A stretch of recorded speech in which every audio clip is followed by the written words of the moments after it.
गणेशाय नमः।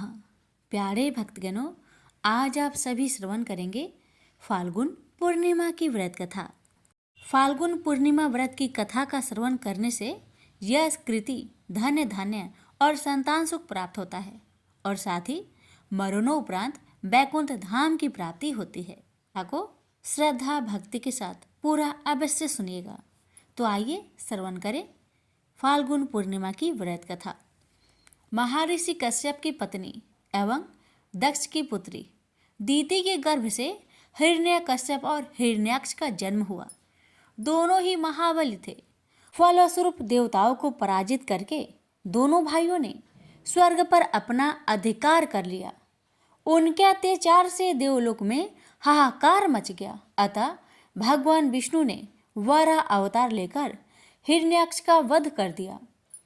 अपने भाई की मृत्यु से क्रोध होकर हिरण्यकश्यप भगवान विष्णु को अपना शत्रु मान बैठा और उनसे प्रतिशोध लेने के लिए भगवान ब्रह्मा की तपस्या करने लगा।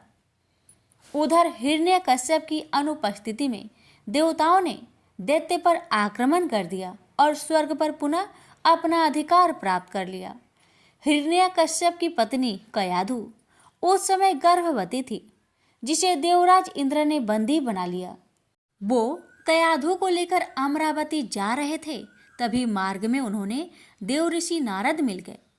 नारद जी ने इंद्र के साथ कयाधु को देखकर बोले, देवराज, आप इसे लेकर कहाँ जा रहे हैं? ये सुनकर इंद्र ने कहा, हे देव ऋषि, कयाधु गर्भवती है। इसके गर्भ में हिरण्यकश्यप जैसे दुष्ट आत्मा का अंश है, जिसका वध करके मैं इसे छोड़ दूंगा। इस पर देव ऋषि नारद बोले, इसके गर्भ में तो श्री नारायण का परम भक्त है, अतः इसे छोड़ दो। इंद्र नारद मुनि की ये बात सुनकर देवराज ने कयाधु को छोड़ दिया। देव ऋषि नारद हिरण्यकश्यप की पत्नी को अपने आश्रम ले आए और बोले, बेटी, जब तक हिरण्यकश्यप की तपस्या पूरी नहीं हो जाती, तुम निश्चिंत होकर यहीं रहो। तब से कयाधु देव ऋषि नारद के आश्रम में रहने लगी और उनके दिव्य प्रवचनों का रसपान भी करती रही, जिसका गर्भ में पल रहे शिशु पर बहुत गहरा प्रभाव हुआ। जब समय आया तो कयाधु ने एक पुत्र को जन्म दिया, जिसका नाम रखा गया प्रहलाद। इधर हिरण्यकश्यप की तपस्या जब पूरी हो गई तो ब्रह्मा जी ने प्रसन्न होकर उसे मनोवांछित वर प्रदान किया, जिसके पश्चात वो अपने राज्य वापस लौट आया। कयाधु भी प्रहलाद को लेकर अपने पति के पास चली आई। प्रहलाद जब थोड़े बड़े हुए तो एक श्रेष्ठ गुरु मार्गदर्शन में उनकी शिक्षा का प्रबंध किया गया। एक दिन जब हिरण्यकश्यप अपने समस्त मंत्रियों के साथ बैठे हुए थे, तभी प्रहलाद अपने गुरु के साथ वहां आए और पिता को कृतज्ञतापूर्वक प्रणाम किया।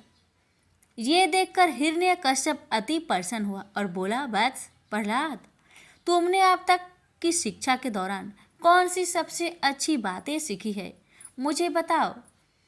ये सुनकर प्रहलाद ने कहा, पिताश्री, मैंने अब तक जो सबसे अच्छी बात सीखी है वो ये है कि जो आदि, मध्य और अंत से रहित अनजन्मा है, इस जगत के पालनहार है, दीन दुखियों के स्वामी है, उन श्री हरि को मैं बारंबार प्रणाम करता हूँ। ये बात सुनकर हिरण्यकश्यप क्रोध से लाल हो उठा। उसने प्रहलाद के गुरु पर चीखते हुए कहा, अरे मूर्ख ब्राह्मण, तूने मेरे इस बालक को मेरे परम शत्रु का गुणगान करने की शिक्षा क्यों दी? प्रहलाद के गुरु ने कहा, देवराज, आप क्रोध त्याग दे, ये बातें मैंने आपके पुत्र को नहीं सिखाई।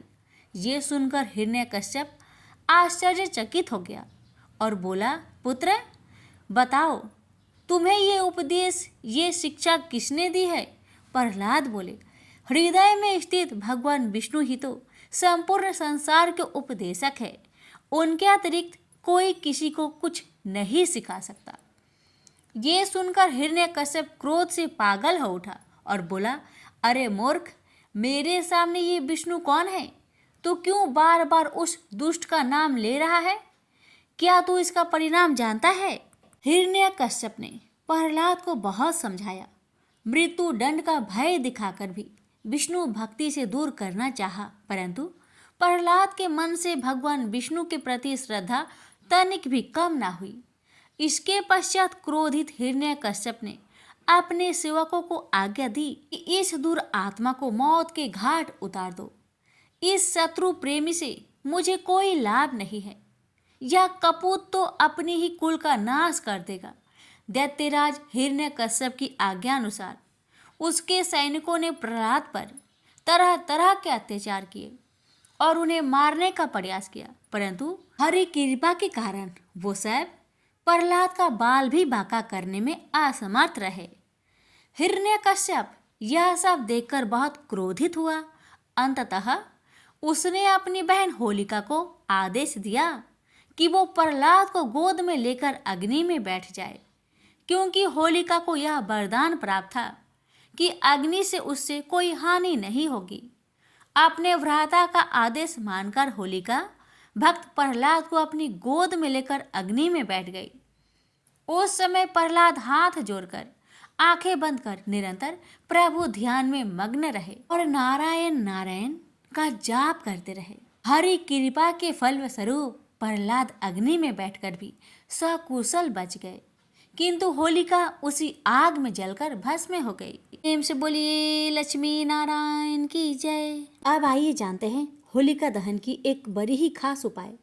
इस उपाय को राख से करने पर गृह कलेश और बीमारी से मिलेगी मुक्ति। तो आइए जानते हैं ये उपाय कौन सी है और कैसे करें। अगर आप आर्थिक स्थिति को मजबूत करना चाहते हैं तो इसके लिए आप होलिका दहन की राख की सहायता ले सकते हैं। होली के दिन सुबह होलिका दहन की राख ले आए और उसे पूरे घर में छिड़क दे। माना जाता है कि इस उपाय को करने से घर की वास्तु दोष से छुटकारा मिलता है और आर्थिक स्थिति मजबूत होती है, साथ ही गृह कलेश दूर होते हैं।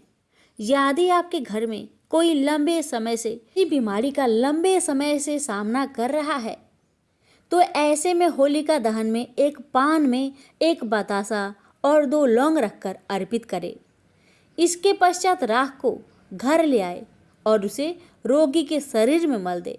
मान्यता है कि ऐसा करने से रोगी को बीमारी से मुक्ति मिलती है।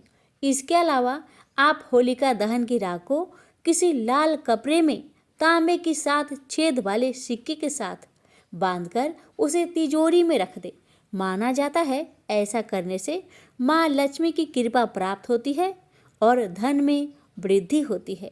आपको बता दें कि इस बार होलिका दहन 24 मार्च को है। इस दिन होलिका दहन का शुभ मुहूर्त देर रात 11:13 से लेकर 12:27 तक है। होलिका दहन का समय 1 घंटे 14 मिनट का है। भद्रा पूछ के दौरान भी होलिका दहन किया जा सकता है।